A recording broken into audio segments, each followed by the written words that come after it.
Hello friends, स्वागत है आपका एक बार फिर मेरे यूट्यूब चैनल डिजिटल फंक्शन पर। फिर मैं आपके लिए एक और नया फ्रेश वीडियो लाया हूं। दोस्तों, आज मैं आपको बताऊंगा कि किराना दुकानदार होते हैं जो वो सामान कहां से लाते हैं। वैसे तो जो किराना दुकान अभी खोल रखी है जिन्होंने या कर रहे हैं उनको तो पता ही होगा कि वो सामान कहाँ से लाते हैं, लेकिन जो व्यक्ति जो मेरा भाई दुकान खोलने के लिए सोच रहा है कि इच्छुक है कि मैं जनरल स्टोर खोलूँ अपना या किराने की दुकान खोलूँ, तो उसके मन में प्रश्न होगा कि वो सामान कहाँ से लाएगा और कैसे लाएगा, क्योंकि इस विषय में उसको जानकारी तो होगी नहीं, क्योंकि इसके लिए कोई कोर्स तो बना नहीं 3 महीने का, जैसे कंप्यूटर का कोर्स बना हुआ है कि ये यहाँ से मिलता है, ये ऐसे करना है। क्योंकि किराने का कोर्स तो कहीं दुनिया में नहीं है, लेकिन हम दुकानदार हैं तो मैंने सोचा इस पर वीडियो बना दूँ ताकि लोगों को हेल्प हो सके और वो किराने की दुकान खोल सके और सामान वो कहाँ से ले, जिससे आपको उसको फ़ायदा हुआ कि वो दुकान खोल ले। क्योंकि आप एक जगह से सामान नहीं ले सकते हैं, आपके लिए कई जगह से सामान लेना पड़ता है किराना दुकानदार को। तो मैं बता दूंगा दोस्तों आपको कैसे सामान लेना और कहाँ कहाँ से ज़्यादातर सामान लेते हैं किराना दुकान। तो दोस्तों वीडियो स्टार्ट करते हैं। सबसे पहले आपको यदि अपनी दुकान पर डेयरी का सामान रखना है, जैसे दूध दही छाछ, कई दुकानदार इसको रखते हैं कई नहीं रखते हैं। यदि आप रखना चाहते हो शुरुआत में, यदि नई दुकान खोल रहे हो आप अपनी बिक्री बढ़ाओगे, क्योंकि शुरुआत में ही यदि आपकी बिक्री अच्छी निकलती है तो आपकी दुकान लंबे समय तक टिकती है। तो अब दूध दही छाछ के लिए क्या करना होगा, सबसे से पहले आपको ये पता होना चाहिए कि आपकी दुकान कहाँ पे है, आपने कहाँ ली है। जिस जगह आपने कॉलोनी में ली है, मोहल्ले में ली है या मार्केट में ली है, वहाँ जो आसपास के दुकानदार है वहाँ कौन सी कंपनी का दूध बिकता है। कई जगह अमूल का बिकता है, कई जगह मदर डेयरी का बिकता है, कई जगह सुधा का, कई जगह पारस का। तो ये अलग अलग कंपनी अलग अलग लोकेशन पर इनके दूध ब्रांड चले हुए हैं। ऐसा नहीं कि अमूल का सब जगह बिकता है, ऐसा भी नहीं है मदर डेयरी। जो आप दुकान खोलो वहाँ पर आपको पता होना चाहिए कि वहाँ कौन सा दूध बिकता है, क्योंकि वही आपको रखना पड़ेगा, क्योंकि वहाँ के लोग वही यूज करते हैं। अब आप सोच रहे हैं कि इसके लिए हम संपर्क कैसे करें, हम कैसे उसको बताएं। तो आपको क्या करना होगा दोस्तों, आपको जो अभी आपने दुकान ली है वहाँ के जो आसपास दुकानदार होंगे पहले से, वो भी दूध दही छाछ बेचते होंगे, उनसे आप कांटेक्ट करें भाई कि मेरे को दूध वाले का नंबर दे दो, मैंने दुकान खोली है यहाँ पे, तो वो दे देगा। और नहीं देता है तो कोई चिंता करने की बात नहीं है आपको कि नहीं दिया तो आप कैसे पता करें। तो आपको क्या करना है कि जो दूध की गाड़ी वगैरह आती है, सप्लायर आती है, वो सुबह सुबह आती है।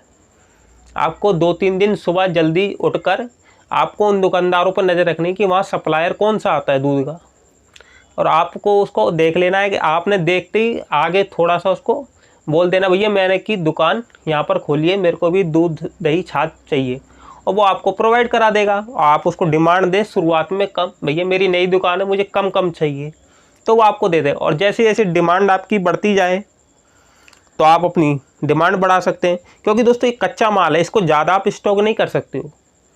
कम ले शुरुआत में, धीरे धीरे डिमांड आएगी तो आप उसे बढ़ा सकते हो, जिससे कि आपको शुरुआत में दुकान खोलने में आसानी होगी और आपकी दुकान भी चलेगी। तो पहला पॉइंट यही था दोस्तों, दूध दही छाछ का आप पहले सेटिंग करें, शुरुआत यहीं से होती है।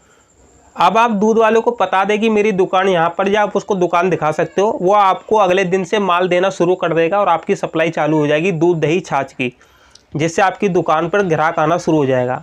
अब दूसरा पॉइंट ये है कि दोस्तों कि किराने का सामान किससे लें, होलसेलर से लें या डिस्ट्रीब्यूटर से लें, क्योंकि होलसेलर से भी सामान लेते हैं किराना दुकानदार और डिस्ट्रीब्यूटर। तो सबसे पहले आपको इनमें अंतर समझना होगा कि इनमें फ़र्क क्या है।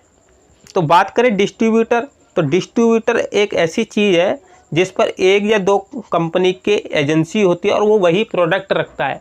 जैसे मान लो किसी के पास हिंदुस्तान यूनिलीवर की डिस्ट्रीब्यूटर है, तो वो हिंदुस्तान यूनिलीवर के प्रोडक्ट रखेगा, वो सारे प्रोडक्ट नहीं रखेगा।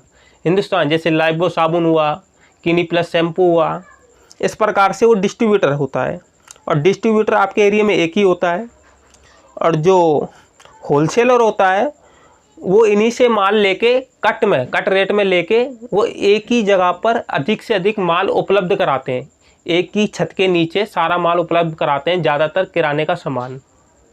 तो ये आपको सोचना कैसे, आप सोच रहे हैं आप किससे माल लें।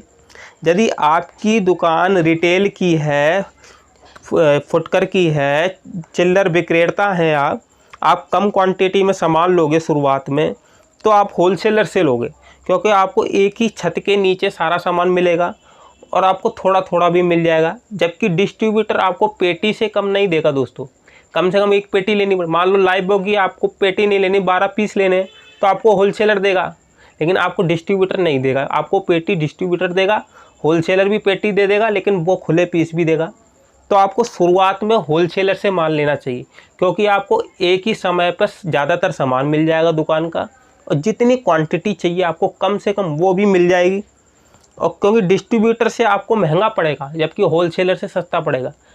अब आप सोच रहे हैं डिस्ट्रीब्यूटर से तो होलसेलर लेता है। होलसेलर दोस्तों उससे क्वांटिटी खरीदता है, जिससे वो कटिंग रेट देता है, जिससे होलसेलर को सस्ता पड़ता है। वो कटिंग रेट काट के आप रिटेलर फुटवेयर विक्रेता को वो दे देता है, जिससे उसको फ़ायदा मिलता है। उदाहरण के तौर पर देखें, समझे आप, मान लो रिटेल वाला एक पेटी खरीदता है डिस्ट्रीब्यूटर से 100 रुपये में, उदाहरण के तौर पर, और वही होलसेलर 10 पेटी खरीदता है डिस्ट्रीब्यूटर से 90 रुपये में। अब जिससे 100 रुपये का अंतर आ जाएगा, क्योंकि होलसेलर ने 10 पेटी खरीदी है 90 के भाव से, और आपने खरीदी 100 रुपये के हिसाब से, तो होलसेलर को उसमें 100 रुपये का फ़ायदा होता है। अब होलसेलर क्या करेगा, 90 रुपये का सामान उसने खरीदा 90 रुपये की, वो 95 रुपये की पेटी बेच देगा, 5 रुपये रख के, उसको 5 रुपये का प्रॉफिट हो गया। जबकि डिस्ट्रीब्यूटर आप एक पेटी ले रहे हैं तो आपको महंगी देगा, तो इसलिए होलसेलर सस्ता देता है। तो अब कई लोग ये भी सोच रहे होंगे डिस्ट्रीब्यूटर से सीधा रिटेलर माल क्यों नहीं बेचता है, क्योंकि डिस्ट्रीब्यूटर सस्ता खरीदता तो रिटेलर को सीधा फ़ायदा क्यों नहीं देता है, सीधा 90 का उसको दे। ऐसा इसलिए है दोस्तों, क्योंकि जो ब्रांडेड कंपनी के डिस्ट्रीब्यूटर होते हैं वो सीधे सीधे रिटेलर को माल बेचेंगे। आपको समझना होगा कि जो रिटेल की दुकान अधिक होती है, और सबको एक समय पर एक आइटम तो नहीं ख़त्म होता है दुकान पे। मान लीजिए आपकी एक रिटेल की दुकान है और आपका एक चीज़ ख़त्म हो गई है, तो आपके आसपास थोड़ी ख़त्म हो जाएगी दुकानों पे, तो बार बार थोड़ी वो ऑर्डर लेने आएगा डिस्ट्रीब्यूटर की, आप ऑर्डर दीजिए हर बार उससे बगल वाले से या दूसरे दुकान, तो वो होलसेलर को सीधा बेच देता है कटिंग पर, और जिससे छोटे छोटे जो दुकानदार होते हैं वो होलसेलर से डायरेक्ट माल ले लेते हैं। इससे डिस्ट्रीब्यूटर की मैन पावर भी बचती है, सप्लायर भी कम चाहिए होते हैं, और डीजल पेट्रोल का भी खर्चा कम होता है, क्योंकि दोस्तों एक ही बार में वो होलसेलर को सप्लाई कर देता है 100 पेटी। और यदि छोटे दुकानदार को एक एक पेटी देने आएगा बार बार, उसको मैन पावर भी चाहिए और उसको गाड़ी भी चाहिए, पेट्रोल भी चाहिए, जिससे उसका अधिक खर्चा होगा और उसका टर्नओवर भी घूमेगा नहीं, और उससे होलसेलर से इकट्ठी पेमेंट भी मिल जाती है। तो यही फ़ायदा दोस्तों, होलसेलर से भी आप माल ले सकते हो, लेकिन मैं कहूँगा आपको होलसेलर से माल ले, क्योंकि आपको एक ही छत के सामान नीचे मिल जाएगा। वैसे तो लोकल जो कंपनी के डिस्ट्रीब्यूटर होते हैं वो होलसेल पर नहीं मिलते हैं। होलसेलर ब्रांडेड माल ज़्यादा रखता है, क्योंकि वो कंपनी का प्रोडक्ट चलता नहीं हो, तो क्योंकि जो ब्रांड लोकल प्रोडक्ट होता है वो कम सेल होता है, जिससे होलसेलर नहीं खरीदता है। इसलिए लोकल कंपनी के डिस्ट्रीब्यूटर एक एक रिटेल की दुकान पर जाकर उनके सेल्समैन ऑर्डर लेते हैं, उसके बाद डिलीवरी देते हैं। अब आपको ज़्यादा सामान किराने का होलसेलर से लेना चाहिए, क्योंकि होलसेलर पर सब सामान मिल जाएगा, और जो लोकल आइटम होता है आप उससे ले सकते हो डिस्ट्रीब्यूटर से, क्योंकि वो आपके पास डायरेक्ट आएगा। इससे क्या है कि आपका भी समय बचेगा, क्योंकि आप एक समय पे लिस्ट बना लीजिए कि भैया आइए ख़त्म हो गया मेरी दुकान पर, और आप होलसेलर की दुकान पे जाइए और उससे वो सारा सामान ले आइए। इससे क्या आपको एक ही समय पर सब सामान मिल जाएगा। नहीं तो आप डिस्ट्रीब्यूटर से लेने जाओगे, एक डिस्ट्रीब्यूटर वहाँ है, एक डिस्ट्रीब्यूटर वहाँ है, तो आप जगह जगह घूमेंगे तो आपका पूरा दिन वहीं निकल जाएगा। तो इससे ये फ़ायदे हैं दोस्तों। और बता दूं दोस्तों, होलसेलर 2 भागों में आप बांट सकते हो, जैसे एक फूड कैटेगरी और एक FMCG प्रोडक्ट। और जो फूड कैटेगरी होती है जिसमें आटा, बेसन, सूजी, मसाले वगैरह आते हैं, और जो FMCG प्रोडक्ट होते हैं जो पैकेट आइटम होते हैं, जैसे बिस्कुट, नमकीन, कोल्ड ड्रिंक, चाय पत्ती, चॉकलेट, कैंडी, नूडल्स, साबुन, सरफ, तेल, toothbrush, cosmetic item, detergent powder, ये FMCG से आते हैं। तो आप दोनों से अलग अलग जगह से माल खरीद सकते हो और आपकी दुकान का मेल हो जाएगा। अगला पॉइंट है दोस्तों, किराना दुकानदार सेलमैन से भी सामान खरीद सकते हैं। जो आपकी दुकान खुल जाएगी तो अपने आप सेल्समैन आपकी दुकान पर आना शुरू हो जाएंगे, जिससे आप सामान खरीद सकते हो। जो सामान आपको होलसेलर दे रहा है अगर वो उसी रेट पे सेलमैन सामान दे रहा है तो आप उससे भी लें, क्योंकि आपको वहाँ जाने की ज़रूरत नहीं पड़ेगी, आपको वहीं अपनी दुकान पर वो माल मिल जाएगा, उससे भी आप ले सकते हैं। और जिसमें जो सप्लायर होते हैं, जैसे अंडे वाला, ब्रेड वाला, बेकरी वाला, तो आपको इन सेल्समैन से ही सामान लेना पड़ेगा, क्योंकि दोस्तों ये एक रोज़ाना बिकने वाले आइटम है और कच्चा माल है, तो आपको डेली उन्हीं से लेना पड़ेगा। जैसे अंडे की सप्लाई, आप अंडे लेने नहीं जा सकते ज़्यादातर, आपको रोज़ लेना पड़ेगा। और आप इनसे ही खरीदें क्योंकि इनसे आपको फ़ायदा मिलेगा।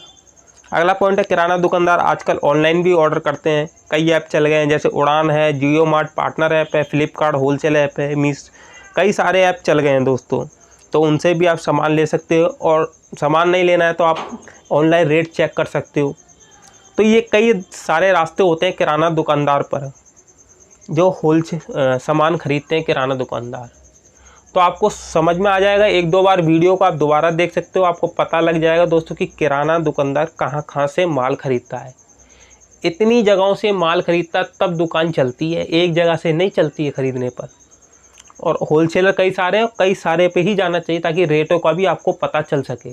ऐसा नहीं है कि एक ही होलसेलर पर जाना है, आपको कई होलसेलर पर जाइए ताकि रेटों को आपको पता लगे। जो कम रेट में दे उसी से सामान ले, चाहे डिस्ट्रीब्यूटर हो, चाहे होलसेलर हो, चाहे सेल्समैन हो, क्योंकि जितनी आप कम रेट में माल खरीदो वो कमाई में जुड़ेगी आपकी दोस्त। जितनी आपकी एक्स्ट्रा बचत होगी वो आपकी कमाई में जुड़ेगी। यही कमाई होती है किराना दुकानदारों की। तो दोस्तों वीडियो में इन्फॉर्मेशन कैसे लगी बताइएगा। मिलते हैं एक नई वीडियो के साथ। धन्यवाद दोस्तों।